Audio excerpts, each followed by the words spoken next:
Okay, so it should now be recording. So this is what, episode 10. We actually chatted last week, although it wasn't recorded, but we'll return to some of the same material today anyway. It's a shadow app. Sure. Um, which, does harm our transparency, although, it was not intentional. Um, People are gonna It's gonna go to the message boards, and as conspiracy theories are going to emerge about what in fact took place. right, who got to us? So let's see. We'll keep things fairly brief as much as we can. So we should have a guest next time, correct? Yes, Min-Soo Kang, who wrote a book about um, sort of an intellectual history of automation from more or less the sort of pre-Enlightenment up to sort of beginning of the 20th century, sort of right around the beginning of World War One. Basically, in the conclusion, sort of stops at the actual emergence of computers as that being a related but wholly other project. Yeah, so I think, as we discussed last time, I've read through the book. In fact, just earlier today, I was typing up some notes on that book and pulling out some quotes and stuff that we could work with. So, insofar as it's a nice, this essentially is, as I think, again, to fill in what we talked about last week, is that it gets us sort of up until the point at which we become that our project is sort of interested in the Mechanical Turk in the context of, the computer. His project kind of stops at the emergence of that. And so what's useful about his book, beyond just the way he does it, it kind of fills in that gap between the original Mechanical Turk and sort of the M-Turk as Amazon kind of understands it. So Yeah. it's useful in that way. But there's also ways in which his project as an intellectual history also helps us with the kind of cultural technique we were interested in, which is how did the presence of the Mechanical Turk change the way that people thought Right. about the human non-human divide, the animate versus the inanimate, and so Yeah. there's lots of hooks there for us. And it helps us see, so yeah, as you point out, a couple of things. It does potentially help us contextualize this historically, because it does have this kind of sweep, historical sweep, right up until, it's pre-war. So, it's interesting that, assumedly, there could be a second volume of this that would pick up from that, right? Because we tend to trace digital computer technology sort of in the post-war period. And then moving up to, of course, we kind of start up in the recent past. Only a handful of years ago that Amazon's service Yeah, kicked in. in my email exchanges with him, I was sort of filling him in on the background of the project, that he even indicated. I mean, he's moved on to some other things. But when he saw that Amazon had used the moniker of Mechanical Turk, he thought, oh, now would be a good time Yeah. to do part two of that project. So Yeah. And so it also, as you points out, that notion of reciprocity, right? That we're not seeing these things simply as, there's nothing wrong with this, but a symptom, a product, right? It's like right, this is the development, and from that we can analyze the culture that gave birth to it, right? I mean, there's a reciprocity of, it's not just the outgrowth of a Weltschong or whatever. right. Taking our theoretical framework, it makes those things emerge in part. Yeah, and so I think that would be, and that I think is one of the things we can even talk about him with in our next session, is Mm-hmm. that decision to, like, I don't just want to see the automaton as simply a cultural artifact, but to a certain extent look at culture itself as an artifact of the automaton, like to flip it. Mm-hmm. Yeah, so I think that'll be interesting. So yeah, so in part we'll need to, hone some questions that Yeah. get at that. And I know one of the things we're also interested in too is just asking him about his approach, because he's a historian, but a lot of the or a fair portion of the texts he's looking at are literary Right. texts, because he's kind of also looking at how it shaped people's imagination and the kinds of stories that got told, both sort of with and about the automaton, and how those changed in response to, moving from a more mechanical to steam powered, and the ways in which, right, that over the course of this, that the, going back all the way to the Greeks, and the automaton is this notion of the self mover, that our understanding of now what an automaton is almost precisely the opposite of what it was originally, indicated to be. Yeah. Notion of automaton from... Right, that normally we now would describe someone as an automaton, precisely we don't see them as having any kind of intentionality, yep, or self-direction, when in fact automaton just means self-mover. So yeah, and that's a really interesting history of how that term literally evolves to mean exactly its opposite. mm-hmm, And I think that's pretty interesting for us, because you look at the work of the Mechanical Turk, right? The human intelligence task is, it looks like it's kind of automated, mm-hmm, but in fact that the complexity of that word, in fact, again, the difficulty of telling an automaton from an automaton, is kind of what we're interested in. right. Yeah, and as we talked about, and we don't have to get into this too heavily, but you mentioned sort of his method is to incorporate sort of primary texts of the time. That's correct, right? Including literary works. Right. And so potentially that taps into some of our other readings here, where you're looking at things we mentioned. I remember from last time, the sharpless, or the sharples, or I'm still not sure how to pronounce that. This is the chess book, Yeah. and it, in a lot of ways, is it relies pretty heavily on metaphors of monstrousness, right? I mean, it talks about the vampire and the sort of Frankensteinian monster, and how that gets associated with the, in this case, the chess playing automaton, right?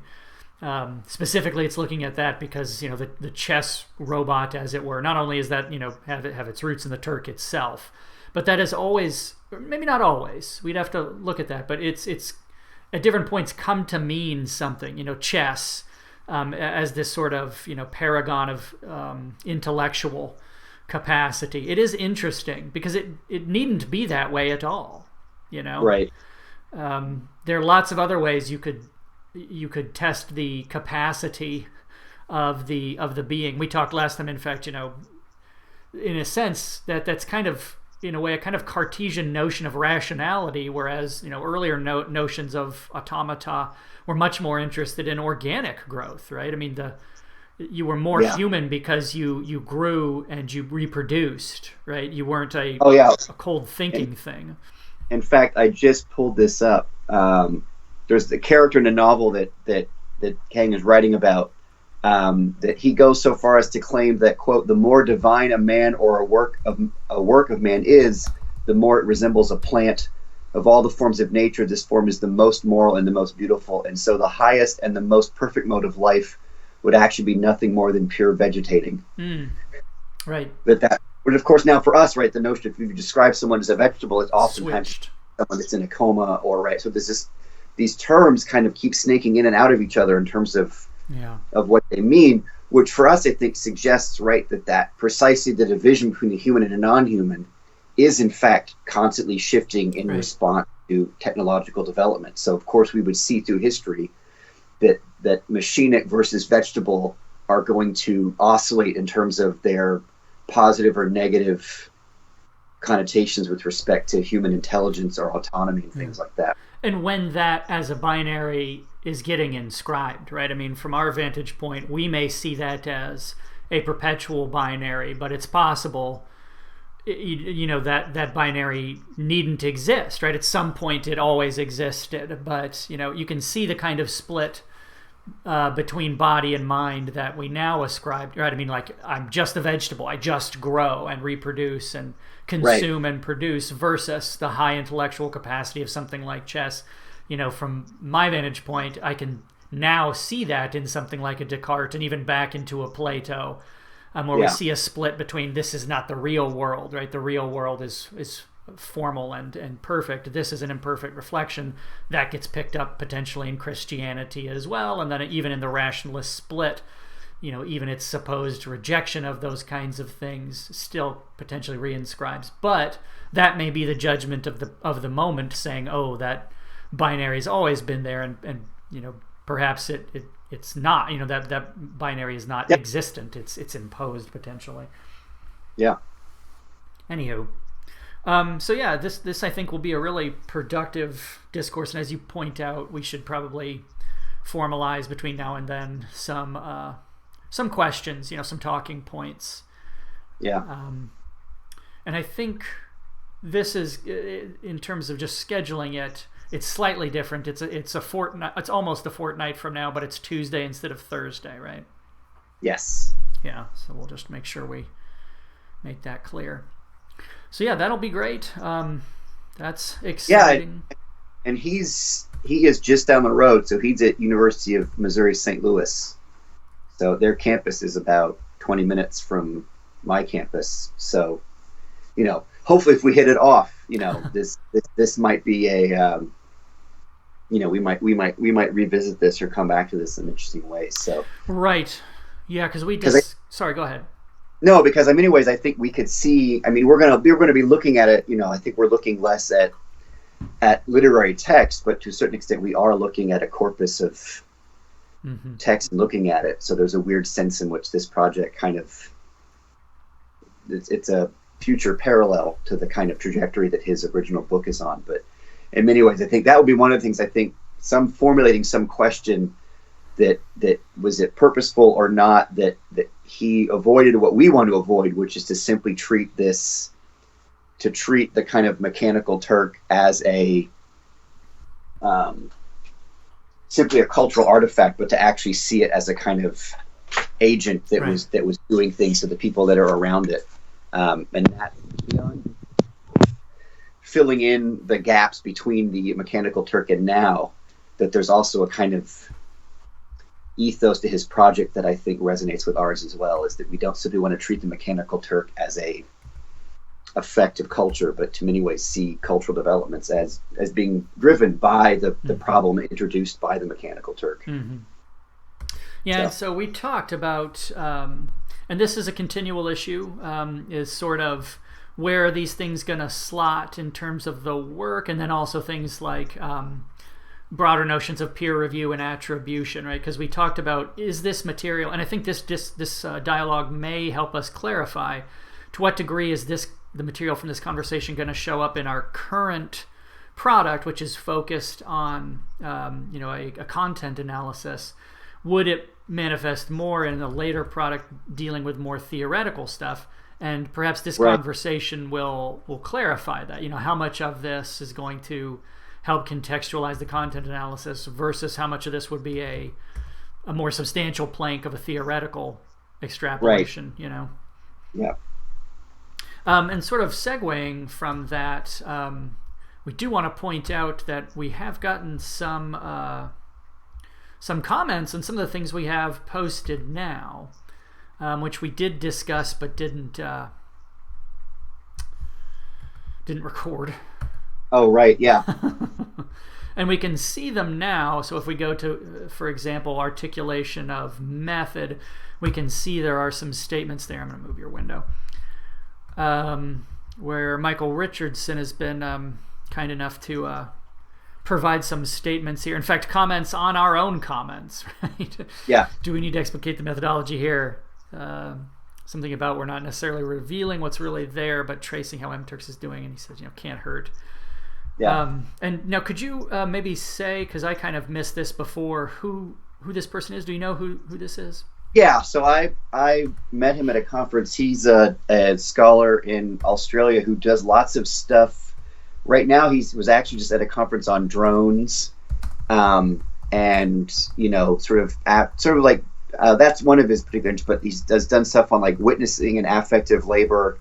But his notion of sort of extrapolating the whole notion of like drone labor and really like working with right. Again, going back to like automaton versus, right, to describe someone as a drone, Mm-hmm. right, this notion of automated labor, and those kinds of things. So I was sort of bringing him in, to potentially look at that, right, that his own interest in these kinds of emerging technologies that are, again, on the verge of somewhat automated, not entirely automated, but he's also interested in the kind of relational or affective dimensions of those too, right? So how does that kind of labor position, you know, humans that are engaging in it? So, but yeah, we're having, obviously, because of the time difference, we're having a hard time scheduling with that. So we might try to eventually make it work, but in the meantime, he's read through the project materials and commented on it as his way of Yeah, which is great. participating. Yeah, yeah.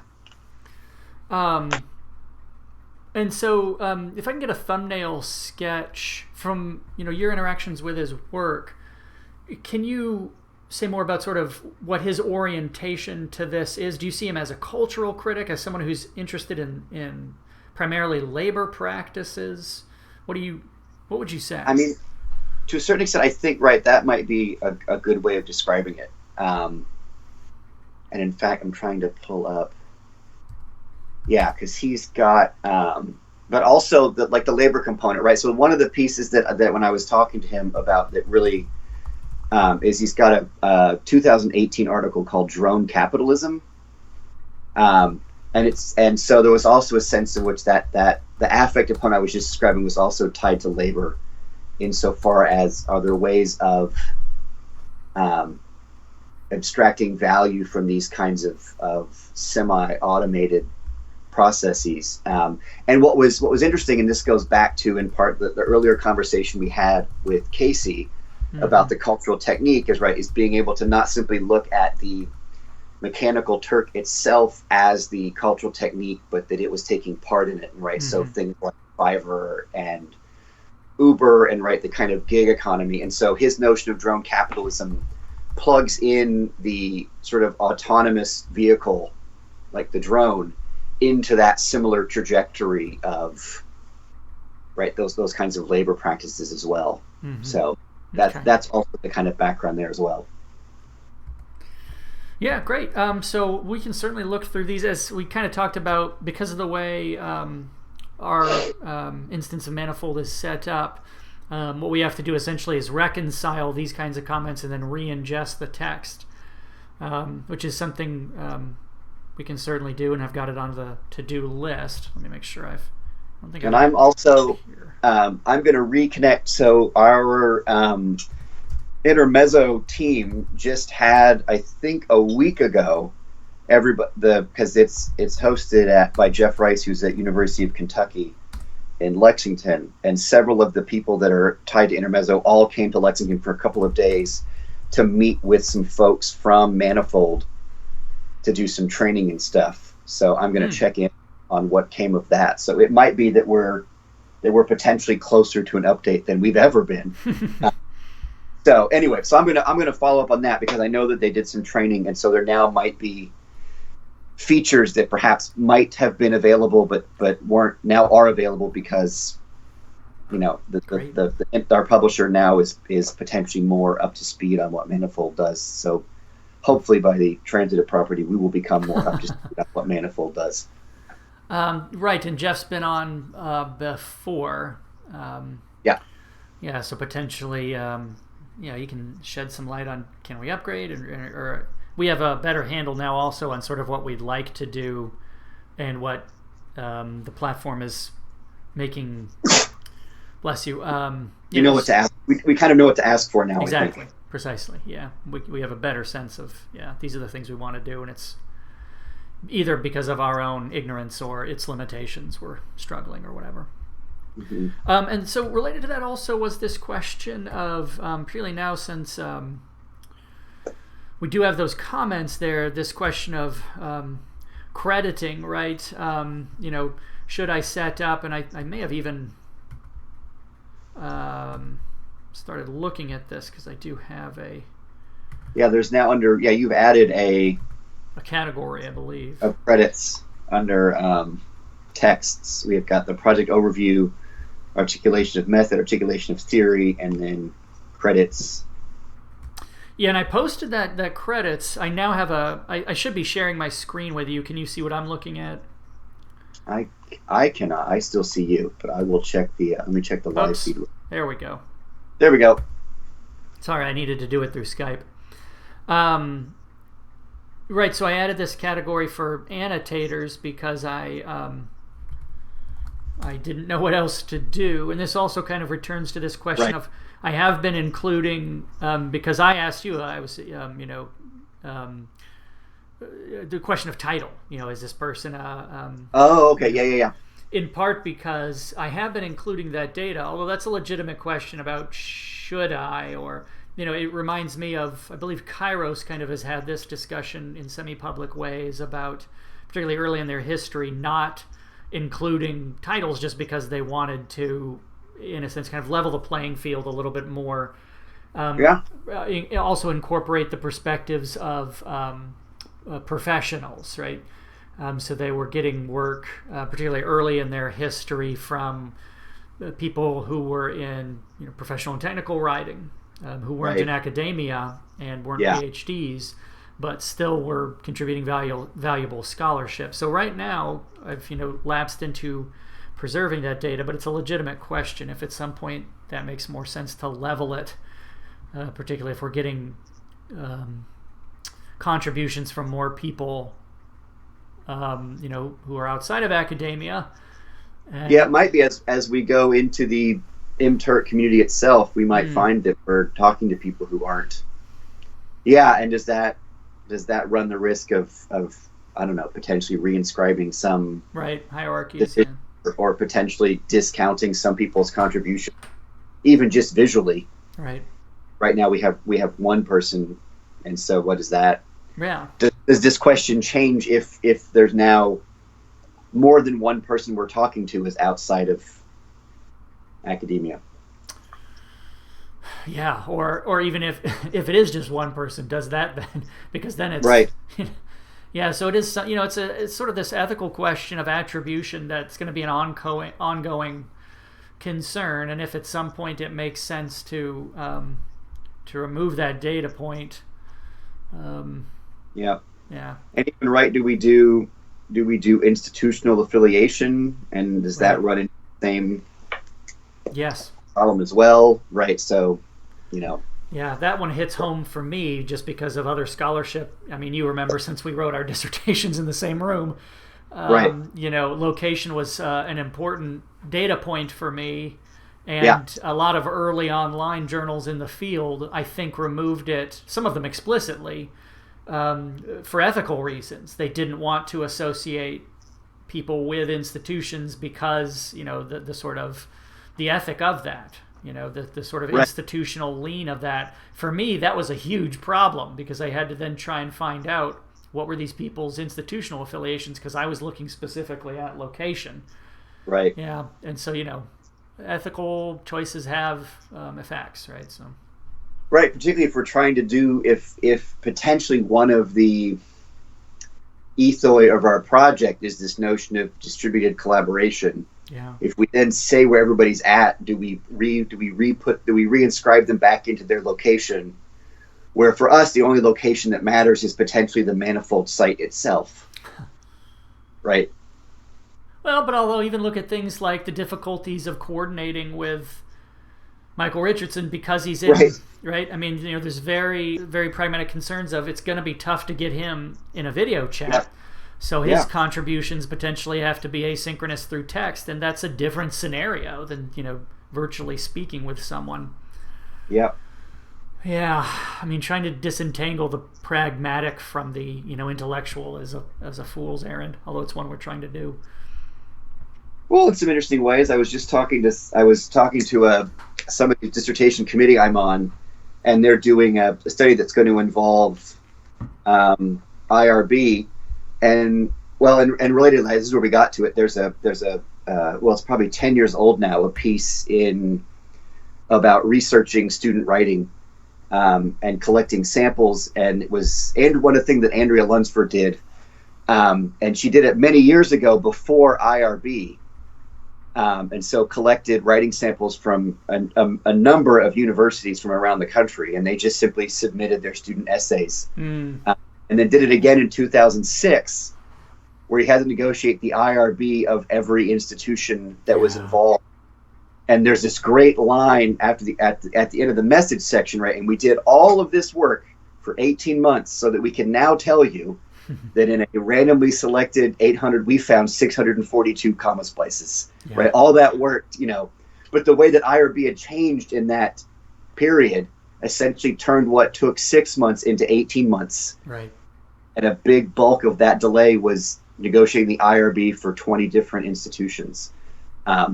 Anyway, all to say that, right, that at least the benefit for us is that pragmatic working through IRB does actually still inform our approach about how different systems parse what's a human and what isn't.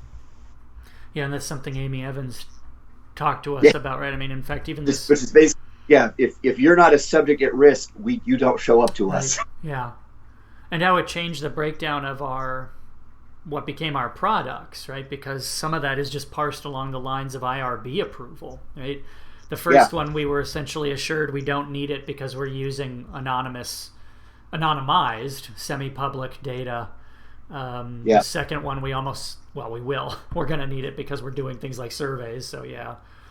But it was in that moment where we realized, this is actually multiple, essentially what IRB, unintentionally or just structurally wants us to do is to break this up into two separate things to keep IRB more compartmentalized for where it's needed and where it isn't. Yeah.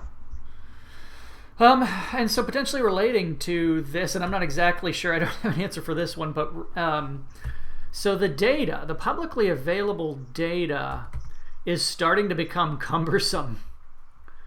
Particularly the A sample. The B sample doesn't suffer quite as much, but so, I have however many sheets I've got, and each sheet can go up to 1,000 events. And you can see there's multiple columns in each event. And the takeaway from all this is we're starting to hit a threshold where that data is becoming, you can see right now, it's, my screen says it's still working. Yeah. And if you jump to some of these later ones, it won't have filled in, and some of them I've let sit for some time and it just doesn't fill in. Like this one we'll see. Good. And probably it has a cached version at this point. So all this is to say, the way this is set up, it's pulling in, the actual, you can see it's got a public sheet and then it's got the hour sheet, and the difference there is attribution, right?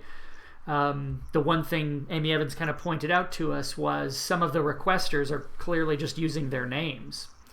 Yeah. Or at least potentially. I mean, there are just people's names there. So one way to sort of skirt that is to have these public sheets where that information isn't included, and the way I'm doing that is just through a call in this worksheet. You can input ranges, essentially. So this is pulling data from the sheet I actually use. Boy, it's still loading over here. The sheet I use. So the upside of that is any changes I make on the working sheets are automatically reflected, right? This isn't just copy and pasted. It's live pulling from the sheets I use. Now the downside of that is each one of these sheets is importing one of those ranges, and a range import in Google Docs, it's resource intensive, right? I mean, it's pulling thousands. I mean, on each sheet, 1,000 essentially. Yeah. And so the takeaway here is that that's a little labor intensive for the machine. And we're sort of starting to reach these limits where it's cumbersome on the public side. Right. There may be fixes to that, such as I could just straight up copy and paste information, not including the requester.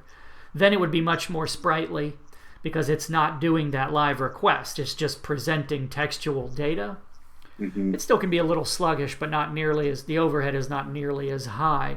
But then you have things like if I make changes, which I occasionally do, to previous sheets, they're not automatically reflected. Right. Suddenly you get the dreaded human element here, right? Right. Where it's incumbent upon me to make sure, or something like I accidentally copy and paste all of the information, whoops, instead of cutting out the requester, and suddenly I've violated anonymity. So anytime you're requiring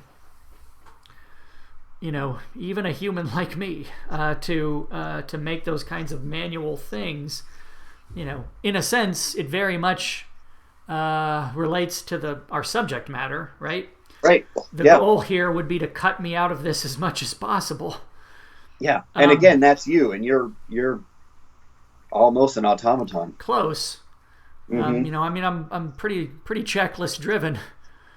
So, but we're running up against these operational limits of it makes public access to the data cumbersome. Right. So I'm going to see what happens there. I mean, some of this may just be related to stuff like, how I'm accessing this, because it could be with a better rig, it's not nearly the problem it is. I'll see how much the individual rig matters, because, in theory, it's like, shouldn't this all just be being done by Google on the back end, right? Why should this be labor intensive for the... And there are potential ways to do that. For example, instead of using these sheets, we could publish this to the web. Then you're basically just getting static HTML. Right. And I'd have to check this, but I think the caveats there, one, it's not a big deal, but there's a lag time. Those only update, instead of in real time, they update, I think, every 5 minutes it publishes. The other main caveat, and I'd have to check this, but I think it's when it publishes those to web, these are spreadsheets for people to download, to then manipulate. I mean, they basically come down, I think, as your choice of tab separated or comma separated values or Excel. But if you're publishing them as HTML, I think those are probably just spit out as HTML tables. So people's ability to work they're not those, they're not really usable. They're not spreadsheets, right? Yeah. I mean, I think, and I should have checked this beforehand, it's just I kind of ran into this problem just recently, and I haven't looked at potential workarounds. There are ways you can work around that, but I think it may involve stuff like, maybe even selecting all of that information in a web page and then, copy and pasting it into a spreadsheet program or whatever. Point is, all of these choices have these kinds of implications, so I'm going to have to figure out, do I need to change how the data is being shared publicly, knowing any choice has consequences. Or do we now set up a GoFundMe so we can pay Turkers to work through all this? Well, I don't even know. I don't even know what it's not. I don't know if it's a all hands on deck problem. It's okay. You know what I mean? It's sort of like right. I mean, it's kind of a technical problem, although there's nothing that's just a pure technical problem. It's a right. technical problem which relates to a data hygiene problem, which relates to an accessibility problem. Yeah. So I'll come to a resolution, but any choice has caveats. So yeah. Now, one thing, this may be quite shifting gears, but you messaged me earlier that we were getting some I now forget what it was. I probably should have pulled this up before I asked you to talk about it. I'll think. We were getting the jobs that were being posted, but it was either different. Yeah, right. That it's the same job description many times again and again, but from different requesters. Yes. And in fact, so it's right. This notion that it's auto-generated, and your question is it trying to get around something, or is it? Yeah, why would that be happening? Yeah, and so there are a couple of, and maybe I can even show these, but there were a couple of instances. Let's see, description.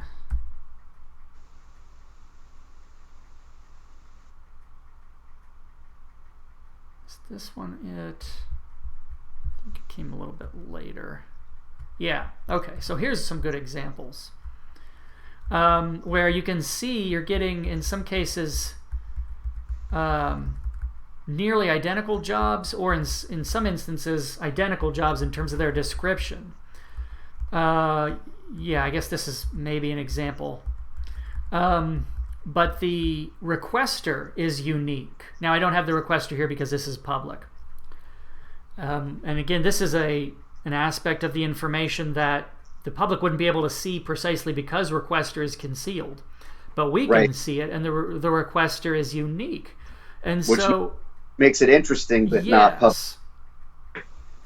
Yeah, they have the same cryptic titles and descriptions. In fact, in some cases, it's like the same thing, but it's like a string of alphanumeric characters. And so this is an interesting one because it's sort of like what is potentially going on there, other than international spies signaling each other as they might through number stations. That's the only thing I can reasonably assume at this point. Right. And so that was sort of I was like, is this to try and circumvent bots where Turk bots on Amazon's side, where they would see the same job posted by the same person and say, well, that's not what we do. What you need to do is collapse all those together into a job that has more hits available, because they have a functionality for that. You basically, I'm John Smith, here's my job, and there's 10,000 hits available for this, which means that many Turkers can do this. That's different than saying, I'm John Smith, here's the job, and there's 10, and then posting that job 1,000 times, right? Right.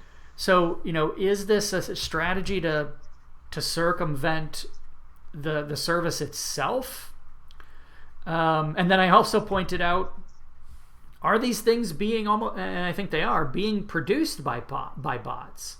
I don't think an individual is copying and pasting 10,000 times a unique name and the same job. So the poster at least probably has to be semi-automated. My comment is a person wouldn't manually enter all this garbage. Yeah, no, I mean, right, we now have bots are now hiring bots. Maybe, I don't know. Yeah. It says here's essentially the same job description, but for multiple different requesters. Yeah, it says 10.5. Yeah, there's 929. So these are related but different things. In this case that we're looking at, it's essentially the same job description but multiple different requesters. On 929, I think we're seeing identical jobs but unique requesters. So again, I mean, these are kind of, here's an example.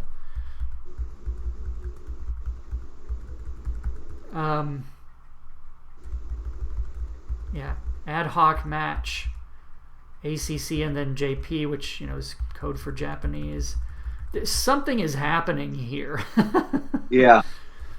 And it's interesting from potentially there's an easy answer to this. Potentially someone would say, oh, they're just trying to get around a limitation. But that easy answer opens the door to difficult questions of the reciprocity between humans and non-humans on this platform, right? The strategizing is precisely what we want to see. And it's not like, I'm a human being, I think, by most metrics, and I saw this. So it's like humans are still seeing this. Right. If we're noticing it, then they're probably not sneaking it by Amazon. Well, and it's open to the broader pool of ostensible humans. I mean, I'm seeing it. So it's like, how does a human look at this string of alphanumeric characters? Is that something they just assume is on the service? I mean, there's literally thousands of these. Yeah. I mean, I'm just scrolling down to the bottom, and it's just like, it's just garbage. Just discount it, or that's a. Yeah, that's long. I mean, those are long strings of And the thing of it is, I do 1,000 in a pool. And I think in my my message to you, I was pointing out, most of the time when I go there, there's between about 700 and 1,000, right, whenever I do my sample. This time there were thousands. There were, I believe 6,000 to 10,000, which is unusual. and the vast majority were this, just this. It's like you get this weird bolus of. So it's like a drop of, like an influx of these, but not consistently. Right. Yes. Or, it just, as far as I know, it just so happened when I ran that sample, and who knows if eventually these jobs just pass through because the next sample wasn't like this, or if I caught it in a window that Amazon would cull these things out, but they just hadn't yet. Now, do we know then whether these hits got completed? Because I'm looking also, the reward for these is 0. That's an interesting question. I don't think I can know if they were completed or removed. So essentially, these are all getting approved, and the reward is. I mean, what's 0 for reward? What is that? That's precisely what it. Because I mean, it breaks down to here's 3 cents. Yeah. So. That is interesting. I mean, what rhetorical function? There are sometimes ones that are quote unquote legitimate that are 0. That are things for like research purposes that you may not receive monetary remuneration or that kind of thing. Yeah. But it is interesting. Geez, maybe this is spies signaling each other. And by spy, I mean software. Mm-hmm. Yeah, I mean, I just noticed that there's these tasks that are probably not being entered by humans that don't make sense to humans. And the incentive appears to be something other than a monetary reward, which one would imagine something that a human would be more interested in. Who's asking who to do what for nothing, basically, is one of the questions. Yeah. And one potential answer is, well, it's just bots all the way down. These machines in some way talking to other machines, but still they're doing it on this platform. So right. Why here as opposed to someplace else? And they're doing it in channels with ostensibly humans talking to other humans. I mean, this is part of the dialogue. Just as the internet, a lot of internet traffic is automated traffic, but it's all the internet as a platform. Right. And as we kind of addressed a little bit in that one sort of bloggy post about Descartes' daughter. This works in lots of ways. Not only do we attribute agency where it might not, or humanity where it might not be, right? That the robot daughter is increasingly human, so we become either impressed or scared. But it cuts the other way of humans viewing other humans as more automaton and less human. Right. I mean, is one of the, purposefully or not, is one of the effects of what we're seeing here with these same jobs being listed multiple times by different, right? Are we being made more or less credulous about, like, just something like what we're seeing when we scroll through these hundreds of these jobs? Is it doing something that potentially undermines the apparatus of mechanical Turks, right? Does someone scroll through this and be like, what the hell's going on here? And then, yeah, right? Is someone trying to, right? Are we looking at someone or something that's trying to actually in some way undermine mechanical, like, I don't know. It's an interesting question. And I mean, I think our work doesn't hinge on solving a mystery, right? No. That there probably is good answers about what's going on here, but I think we're less interested in being detectives solving that case than how is this depicting the platform, right? Right. How is this shaping notions of agency that this is there, rather than what's the real answer about why there are these jobs? Yeah. Yeah, to a certain extent, we don't care. We just care differently about what's happening here. Mm-hmm.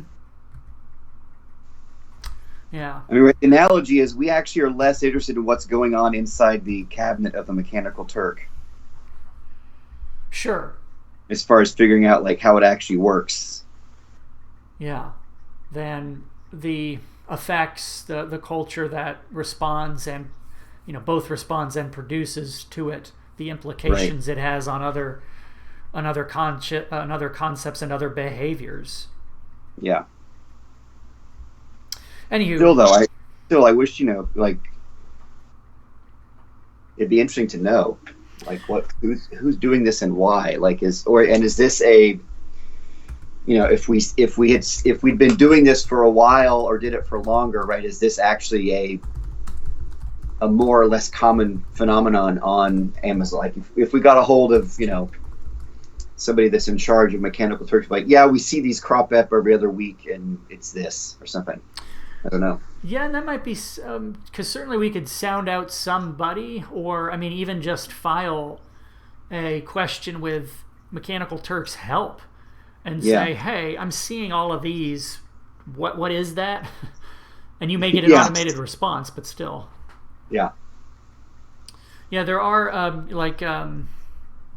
I wonder if even I could fire off an email to I can never I don't know how to pronounce his name correctly, Imperiotus, who was doing scholarly work over these Oh kinds of yeah. things. He was the one I kind of first asked, and he was like, I'm basically kicked off MTurk now, so it's tough for me to do this kind of stuff. But maybe he would have insight into, oh yeah, we saw that a lot, and Right. here's probably what it is. Or I bet you MTurkers. I mean, we're not doing it right now, but we could certainly ask MTurkers, do you see all this stuff, and Yeah. what is Yeah. that to you?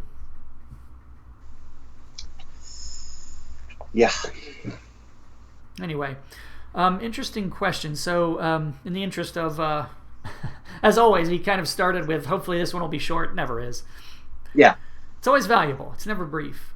So going forward, I guess the big thing is we'll want to sort of collect our thoughts about speaking with Minsu Kang, since that's on the immediate horizon. That'll Yeah. be great.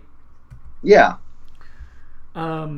We'll also want to feel out the publisher about Manifold. I'll look at reconciling those that textual comments, those annotations we got on the text. Yeah. That I think would be.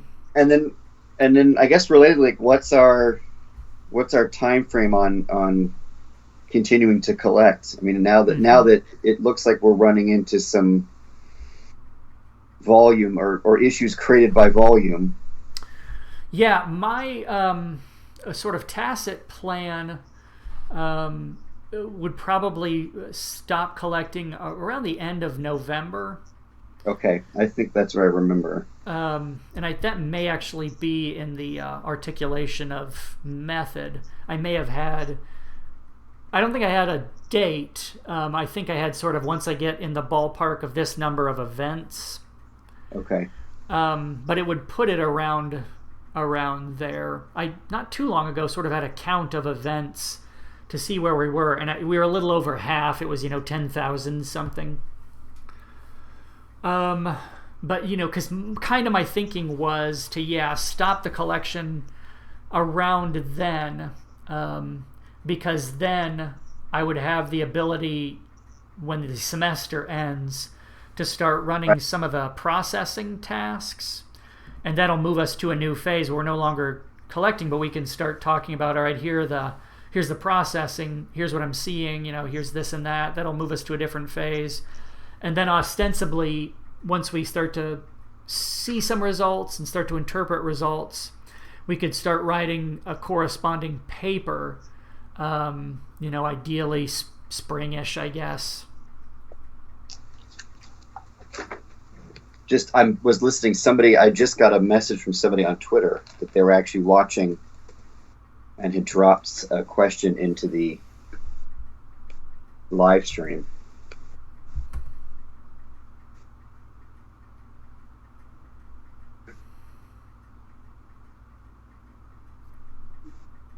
If you get there before, because I'm trying to get there, but Yeah. oh, it's Cody. Yeah. Oh, nice. Stockfish. It's simply examine the machine. Analyze the program's navigation intellectual. Yeah. Yeah, I mean the chess All thing is valuable really questions. yeah, and I mean the chess thing is really interesting because I just wrote a thing. I've been wanting to write about the one of my favorite films, War Games, starring Matthew Broderick and Ali Sheedy. Mm-hmm. Right, that the computer keeps wanting to play chess, Right. this sort of zero sum winner take all, and to get it to avoid nuclear war, they get it to play tic tac toe, and so it just gives up because it realizes. But there's something in there about that what the foundational move of making chess the test of intelligence also then brings with it the ethos of chess as opposed to some other game that's potentially less about, right, like the idea of chess, you take the board, right, it's this advance, right, it's a kind of, there's knights, it's this very feudal militaristic game. So it's not just that it's a test of intelligence, but chess has built into it an ethic. There's a morality in chess. And what other games, if the Mechanical Turk had played something else, would the history of artificial intelligence have gone differently? Yeah, it's interesting. And you said feudal as in a feudal system, right? Because ultimately what the machine learns is futile, right? Futility. Right. That's what it... Yeah, because there is an interesting analog in that, or comparison in that movie, because the way it works is they tell it to play tic-tac-toe, right? And that kind of... Right. Tic-tac-toe, there's yeah. kind of a spectrum there of... of the... a tic-tac-toe, a game I have... earnestly lost to my 5-year-old child while playing. She actually beat me because I wasn't. Well, I don't know. I wasn't paying attention. As a computer, as a bot, you're not very good at you're not very good at checkers. I haven't learned it. No, this is. I also like Cody's comment. This is really useful. Is that connecting it to Turnitin and Canvas is a really interesting. I mean, I think that goes to the broader cultural technique question. Right. You turn students' work into Turnitin.com, and that work becomes part of the not algorithm, but that the computer then uses that to read subsequent writing. Right. Correct. Yeah, that's a really. I think that maybe that list of where we've got that list of potentially related services, right? The Fiverr, that maybe that something like Canvas, Turnitin, those kinds of educational technologies are potentially in that. Be my eyes. In fact, I just had a student in my class do a thing about. But yeah, plagiarism software is potentially. And then that strange interface of when, the number of the quite frankly worrying number of instructors that require the use of Turnitin, and then you have to parse what Turnitin sees, and then you read it and you realize, well, that's not really plagiarism because of how the Turnitin.com is, how it has to understand plagiarism. Yeah, and early in this project, we had these questions about, it's still vestigial sort of down here, about how to slot this, and we certainly were interested early in those questions of robo-grading. If a work, so, to Cody's question, I think it's certainly related, and ideally what we're doing with the project is allowing other people to pick up some of the data we're using for precisely those ends, right? I think there is a potential product, right? A scholarly product, written or otherwise or whatever, that addresses these kinds of questions of how does that change things, in composition, in pedagogy, right? Yeah. So I think those are definitely related issues. Bots hiring bots is the first step to bots hiring humans. Which of course is already going on. Yeah.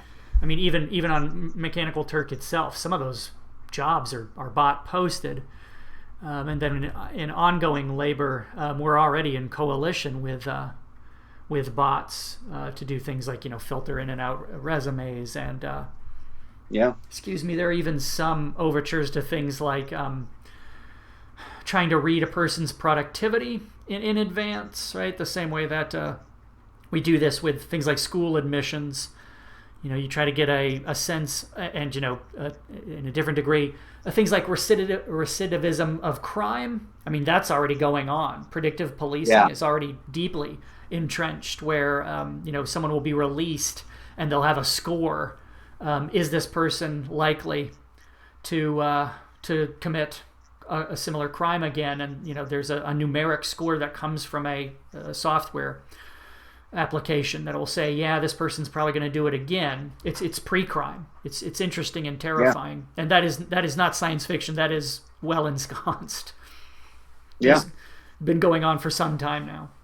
It allows them to do things like allocate police presence. We need to watch this person or this person's area. We don't so much this other person's area. Yeah, and it really and even that. Yeah, and then as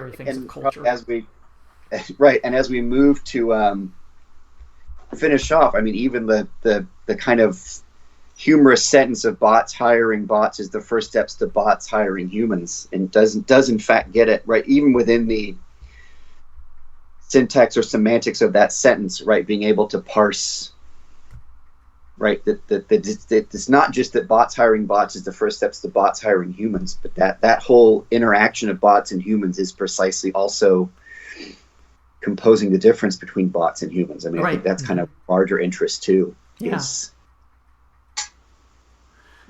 again, how can you tell who's doing what?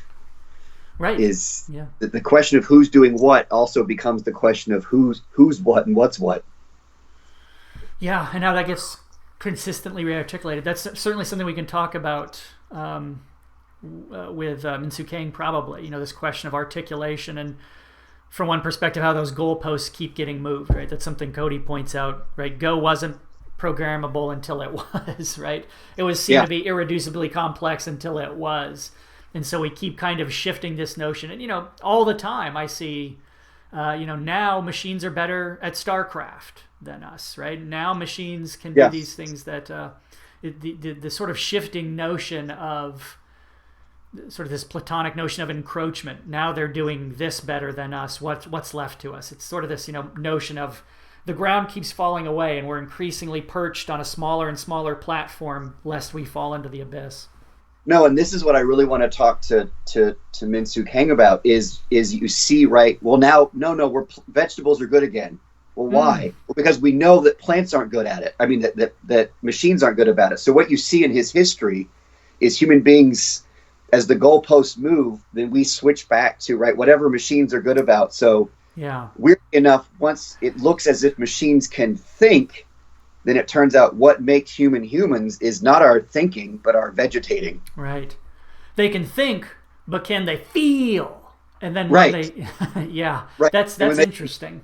So in many ways, it's to going back to our earlier discussion, right? That oscillation happens precisely because of this felt need to carve out a difference. Right. And so whatever, as he goes through those various decades of the automaton, whatever the automaton was good at that moment, humans were good at the opposite, right? That there's the kind of, and that's, I mean, I'm saying it cut and dried, right? But there is this kind of foiling that keeps happening, right? Oh, no, we're vegetables now.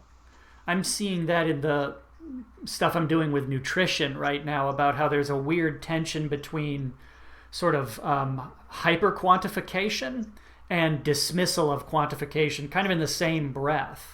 That Soylent is just chemical compounds and appropriate responses, but things like a lot of our orthorexia and sort of our dietary things stretch beyond that, right? But there's something still magical about locally grown produce. In the same breath, I'm drinking this, but local produce is magical, right? There's a strange give and take between the leaning into and away from the machine.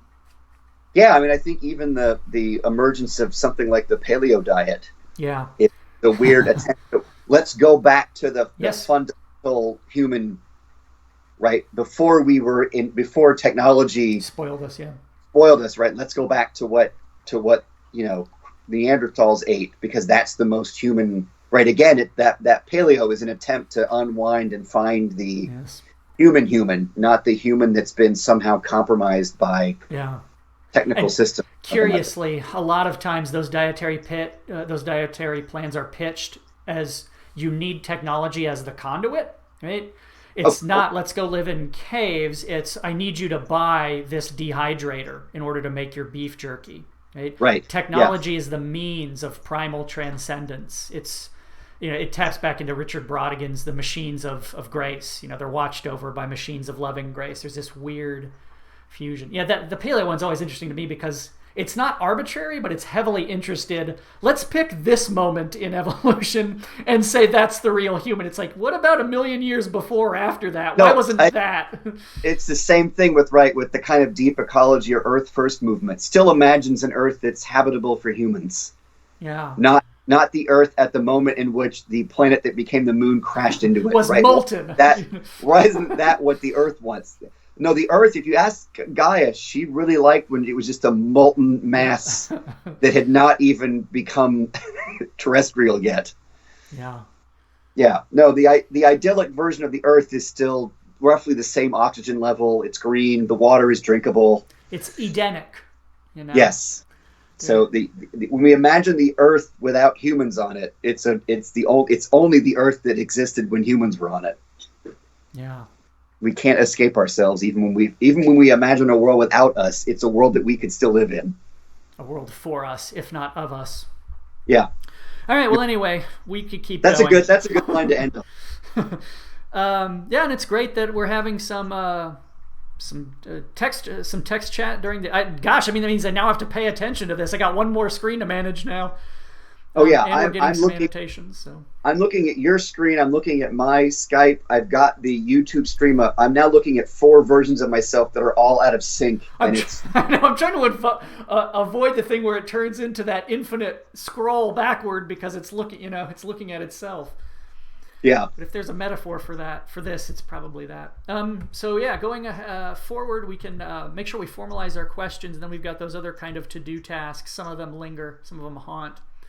Yeah. But we are making forward progress. So. No, and I hope that more folks do what Cody did. I mean, I probably if you go back, it breathed new. I mean, we kept going, but it added a new energy to it, which is exciting. Yeah, and I think the questions he's asking are interesting, and although it's maybe beyond the scope of the current product, as we've talked about, ideally it wouldn't just be us doing this, right? No. Other people would be able. Ideally, the ideal form of this project is one in which it's not just us pushing. It's other folks contributing. But let's give Cody some things to do for next time. Yeah. If that's of interest to you, Yeah, you're enrolled now. We have some human intelligence tasks for you. Oh, geez, I'm going to have to add him to new category. All right, so we'll look forward to that interview next time. Okay. And if anyone else is interested in participating, there's lots of ways to do it, and we'd love to have your input. Awesome. All right, I'll see you, champ. Okay. Bye. Bye.